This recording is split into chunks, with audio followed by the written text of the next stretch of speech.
อ่าสบายดีพาบรรยากาศในยามแรงพี่น้องโอ้โถเคยไรเห็นยังโอ้เอ้ยเราให้เราบ้างเอ้าหลังมันนึงมันเก่งดีทีหนึงเข้าโอ้เอ้าเฮ็ดเวียกมุดมือมุดเว้นนี่คือว่าบ่ให้เมียเฮ็ดสวยโอ้ยเข้าไปเฮ็ดได้โอ้ตายพี่น้องเซาลีเขาเฮ็ดเวียกกับบ่เฮ็ดนั่งกินนอนกินอย่างเดียวพี่น้องเอ้ยเนี่ยบ่าวนำจะไปเว้าให้ก่อนโอ้ยบ่ไหวแล้วพี่น้อง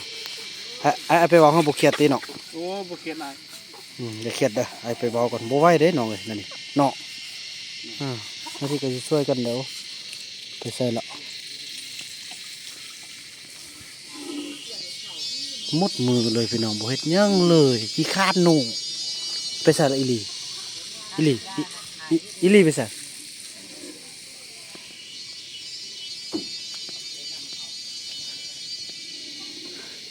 ลี่ยังบ่นึงข้าวนึงน้ำเด้อลี่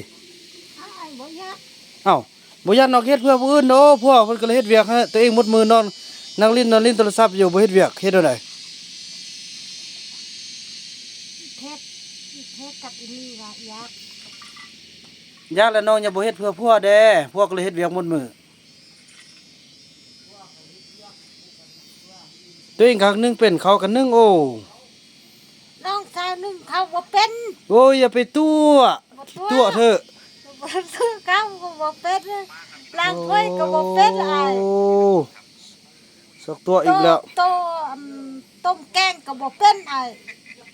แล้วปะนะว่าอยากอยู่ป่าเลยให้แสดงผู้ใดสิขอให้กินคันอยู่ป่าผู้เดียวนี่ เป็นหยัง คันว่าน้องอยู่ป่าผู้ใดสิขอให้น้องกิน ว้าน้องฝากกินเอง โอ้แต่เฮาเฮ็ดเวียกก็บ่เฮ็ดพี่น้อยหันนึงเข้าวก็บ่นึงล้างถ้วยก็บ่ล้างแต่งอยู่เขากินบ่เฮ็ดหยังจักอย่างเลยตายแท้นั่นนี่นะปานนั้นว่าอยากไปอยู่ป่าอยู่ป่ามันสิรอดนั่นนี่นะ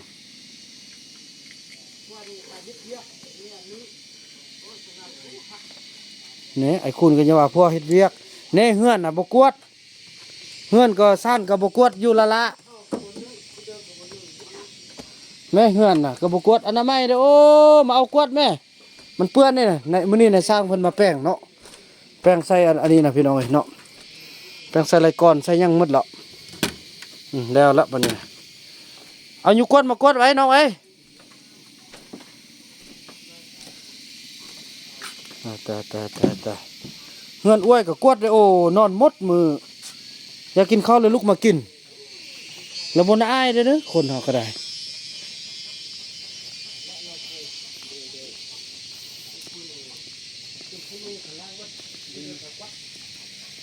ไอ้คุณเนี่ยมันเนาะเฮ็ดผู้เดียวเลยเนาะ นี่ถ้าเป็นซันนี่ครับก็วัดมัดนี่ เออ ครับก็วัดมัดสะอาดก็พี่น้องเฮือนไอ้คุณน่ะมื้อหนึงไก่บ่อยู่เนี่ยเรียบร้อยแล้วแห้งงามแล้วเนาะไอ้คุณเนาะ แม่น มื้อ แม่น มื้อนี้ให้อัน นี่ก็เก็บมัดนี่มัดขยางแล้ว เก็บไปดังไฟอันนี้เนาะ นี่ นี่ เก็บมัด อ่า เก็บมัดจุดไฟดูเลยอันนี้จุดไฟนี่ โอ้แหน่เพิ่นว่าเก็บนึ่งข้าวกินได้พี่น้อย อันนี้ว่ามันเชิญทานี่บ่ได้หึ้มสิเด้อบ่กวัดนี่แม่นี่ที่ดินเต็มมัด เนาะ สิเด้อก็บ่ได้กวัดนี่จังได้นี่คุณ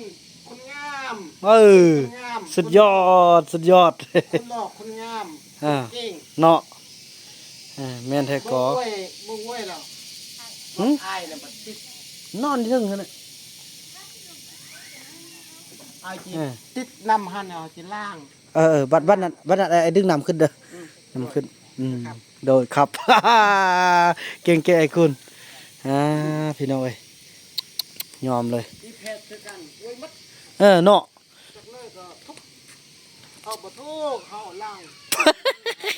ทึกเด้พี่น้อยแล้วว่าผู้ใดอวยผู้ใดบ่มักอนามัยทุกข์เหรอวะไอ้คุณน่ะบ่ทุกข์ อีรุ่นหั่นคือกันมันด้วย แน่เนาะ มีเขามีหยังมื้ออื่นเฮาสิเฮ็ดเวียกตัวนี้ปลูกมักแตง ตัวแรกเขากลับมาเขาเก็บน้ำเหือเขาพูดบอกไอ้เปิดน้ำออกให้ไปล่าง โอ้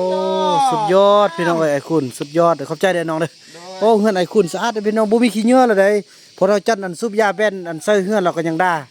จะทิ่มยังนี้ไปทิ่มอยู่ลุ่มพุ่นได้ไอ้คุณว่าน่ะทิ่มเฮือนมันเปื้อนนี่โอ้อ้าว กินน้ำแล้วก็ อันนี้ติดโทรศัพท์แล้ว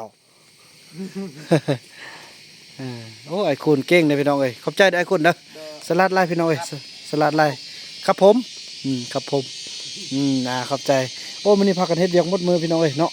ก็ได้ว่างมกันหมดมือเลย แต่ว่าคนนอนก็นอนกินนั่งกินพี่น้องเอ้ยโอ้อันตรายสั่งเสียว่าเลยสนุกกับครัวกินเบิ่งเด้อคันบ้านเฮาอันบ้านเฮาครัวกินไปคันบ่เอิ้นก็เป็นคนพี่น้องเอิ้นไปก็นั่งกินยับมีแรงนี้เฮ็ดอันเฮ็ดแก้วเลยเฮ็ดบุกไว้มื้อเช้าดิ นี่คือว่าสนุกเพิ่นก็รับที่ชอบหน้าที่ครัวกินพี่น้องมื้อนี้เนาะอันนี้มันป่นเด้อ แม่นสิเฮ็ดอันแก้วปนป่านนี่แหละ ปุ่นปลากินพอแซงทองบนออกตลาดพี่น้องเนาะเอาปลานึ่งเอาปลานิ่นมานึ่งมาต้มแล้วก็มาเฮ็ดนั่นแล้วก็อันนี้ก็สิเป็นเป็นเนี่ยเกาะ เฮ็ดหมก โอ้พื้นทองใส่แล้ว ยัง โอ้นี่พี่น้องเฮ็ดหมกกินมื้อเช้าเนาะ มื้อสวยนี่เขาเอิ้นไปกินอันเขาเอิ้นไปกินข้าวนำก็บ่ยอมลุกไปหากินของกินนำอันค่อยแบ่งมาให้เจ้าเฮาแบ่งมาให้อันเขาแม่เฮามีขนาดนั้นมากินนำเขานี่ บัดนี้เบิ่งว้าเนาะคือว่าและคันสิกำจัดก็ซะนะคันว่าให้ตามความมันเฮาบ่ได้ตามใจหยังมันก็อยู่นั่นน่ะมันได้กินนี่ข้าวเปล่าก็บ่เฮาก็หานี่เฮาก็บ่ได้ห้ามมันก็บ่ไปไปเรียกมันก็บ่เฮ็ดกินข้าวมันก็กินเนาะไปสร้างสิว่าพี่น้องเอาตามเวรตามกรรมว่าเคยไล่ก็สู้ๆเคยไล่ก็ดีพี่น้องเดี๋ยวนี้บ่หายบ่โกรธไม่ยังละเดี๋ยวนี้นะอดทนเอาเบานำจะบ่ให้เบาไหลต้องทุกข์ใจพี่น้องเอ้ยเนาะคันว่ายืมกันได้ก็ดีแต่ก็น่าถ้ายืมกันบ่ได้ก็ให้มันมีบนอยู่เนาะทุกอย่างเดี๋ยว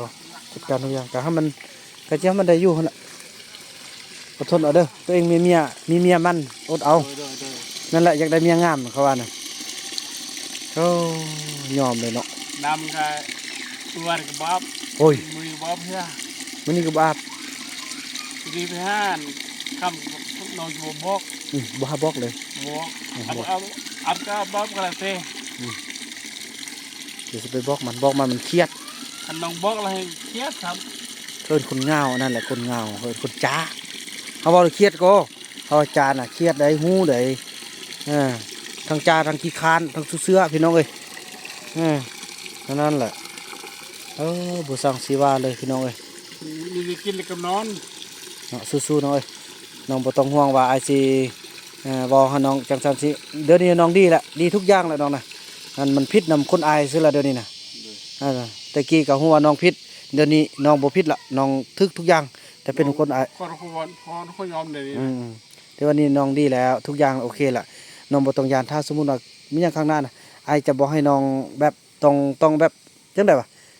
บ่ให้ไปใส่นะให้มันสมมุติอยู่ก็ให้มันมีบนอยู่แต่ก็สิสู้นั่นนี่แหละบ่ให้ลงจากเฮือนเด็ดขาดเฮือนน่ะเป็นเฮือนพวกน้องกันผู้ใดจะอยู่ก็อยู่ผู้ใดจะไปก็ไป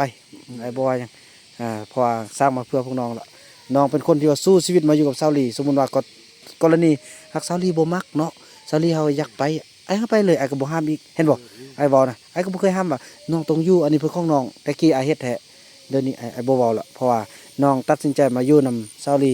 ตอนที่บ่มีหยังแล้ววันนี้มีเฮือนละคันซาวลีไปก็เป็นของน้องยังต่างคันเนาะกรณีว่าทางหน้าว่าคุมพรรษาเนาะคันซาวลีเฮาเราบ่อยู่แล้วนี่ไปทางอื่นเราไปเอาผู้อื่นสมมุติว่าเนาะไอ้ก็อนุญาตให้น้องเอาเมียมาอยู่เฮือนหลังนี้ไอ้ก็บ่ห้ามฉะนั้นแหละเมียก็อย่าอดเอาไปก่อนอดคอยสู้คอยซนคันว่าเรื่องบ่คุมหมดเนี่ยคันว่าคันสิบังคับฮัดแคบไล่กะคือว่าแล้วเขาก็คนนั้นเขาก็ฮู้นะคันว่าสิฮัดแคบไล่ก็ได้ถ้าขึ้นเห็นตอนที่ว่าเขาอยู่ป่าตะกี้ไอ้ดึงเข้ามาก็ย้อนเข้านี่แหละจึงได้มีภักรัดกันถึงมาปลุกห้องเฮือนก็ย้อนขึ้นไปขึ้นมามันก็บางเทื่อก็ฮอดตอนมันบำนาญบ่จักตอนมันรีไทร์นะตอนมันกินเงินบำนาญนะก็ย่ามันอดทนไปมันก็สู้มาตะกี้แล้วน้องเอ้ยเนาะอาจารย์สู้น้องเอ้ยโอ้อันนี้อันนั่นนี่อันวีเขา เมดามดีเขา น้องมีหรือบ่ มีละ มีละอาจจะเป็นอันนี้เป็นแม่ดามที่บ่าวนำได้ติดตัวมาแต่ตอนนั้นโอ้นะพี่น้องเอ้ยตอนที่ยังอยู่นำน้องแม่น้องเทียบเนาะเอาไว้ล้างเอาพี่น้องเอ้ยล้างไว้ใส่โอ้ตัวบนรถแกเสื้อพี่น้องเอ้ย แนวนั้นแหละพี่น้องเนาะบ่าวนำจะขออนุญาตจบคลิปกันซ้ำนี้ก่อนพี่น้องเอ้ยแล้วพบกันใหม่ในคลิปต่อไปเนาะคลิปนี้บ่าวนำขอกล่าวคำว่าสบายดี